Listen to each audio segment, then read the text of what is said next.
Hey guys, Mixed Media Girl here. In this video, I'm doing a gorgeous resin vase and bowl combo 2-for-1 project. I'm using Mixed Media Girl Artist Resin, and the colors that I'm using are Alumilite White Resin Dye, Alumilite Violet Resin Dye, Polycolor Purple Mica, and Polycolor Titanium Mica mixed with a little bit of the Polycolor Diamond Dust. Now, please watch until the very end to see both projects completely done, but this is how I like to do it. I pour large quantities of each color in first, and then I pour smaller quantities to get the design that I want. You could do this all in maybe 3 or 4 layers, maybe, if you'd like, but it would not come out the same, nor would your bowl come out the same. So this is the way I have found is best to do it. You are not completely covering up the initial colors. Those are all in there. There's just layers upon layers, and it all affects the design of both the vase and the bowl or the tray, whichever you are making. Once I was pretty happy with my colors and my design, I lightly torched the vase. This is really important. You do not want to over torch or over heat gun it because all of your resin will just run off. Resin's going to continue moving for a long time either way.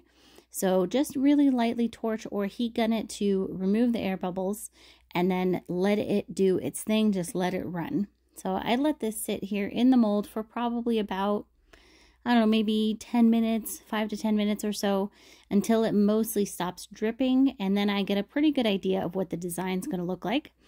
Now there were a few parts that had a little too much purple on there for my liking. So I added a tiny bit more white and a little bit more of the silver in there, and then I lightly torched again just to kind of get those colors blended in. I let it run for a few more minutes and then lifted it out of the mold with the cup. Now this is just a glass vase sitting upside down on a plastic cup in the mold. I didn't do anything to prep the vase other than clean it with some isopropyl alcohol. I let the mold fill in by itself, no tilting or anything. That way I don't ruin the design. I leave it as is, but I do lightly apply a heat gun to the resin in the mold so that I can get rid of the air bubbles and it can help it flow a little bit better. So here's how it looks wet.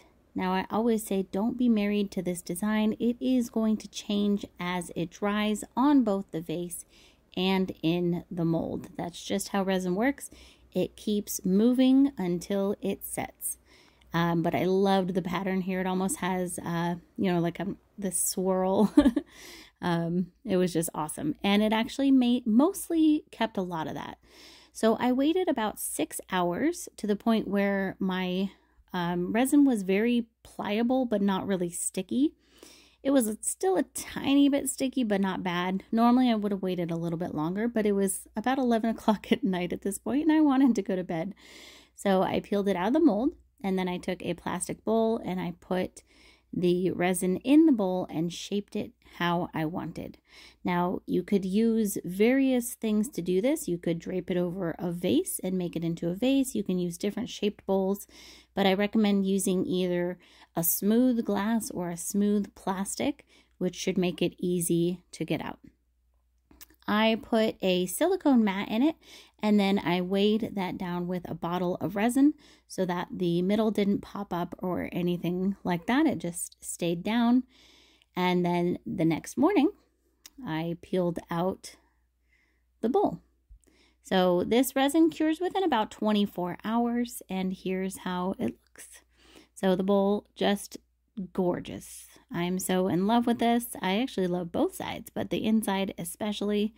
Beautiful, beautiful, beautiful. Maintained so much of that design. And then the vase, also gorgeous. Love the design on this. Love the colors. I leave the drips at the top. I like it as part of the design, but if you don't, you can always sand it off. So, hope you guys enjoyed this. Thanks for watching. I'll see you all next time.